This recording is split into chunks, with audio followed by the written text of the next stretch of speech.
जय महाराष्ट्र. नमस्कार, मी सचिन सुभाष जुचंद्र. नायगाव पूर्व येथे रस्त्यांची खूप चाळण झालेली आहे. रस्त्यात खड्डे पडले आहेत. रस्त्यावर नेहमी ऍक्सिडेंट होतात. त्याचप्रमाणे जेव्हा उन्हाळा होता तेव्हा रस्ते बनवता आले नाही तुम्हाला, आणि आता रस्ते खराब झाले आहेत.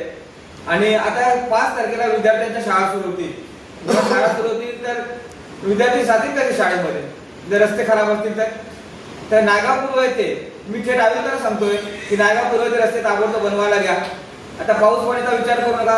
जे सिमेंट तुम्ही वापरता ते वॉटरप्रूफ सिमेंट वापरून ते रस्ते बनवा, कारण उद्या विद्यार्थ्यांना त्रास झाला नाही. म्हणजे आता लोकांना चालायला जागा नाही आहे.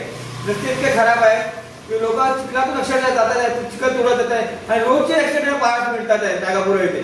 तर रस्ते ताबडतोब बनवा ही नम्र विनंती आहे. नाहीतर शिवसेना स्टाईल आंदोलन होणार आणि उद्धव बाळासाहेब ठाकरे शिवसेनेचे सर्व पदाधिकारी सर्व कार्यकर्ते रस्त्यावर उतरून आंदोलन करतील. जय महाराष्ट्र.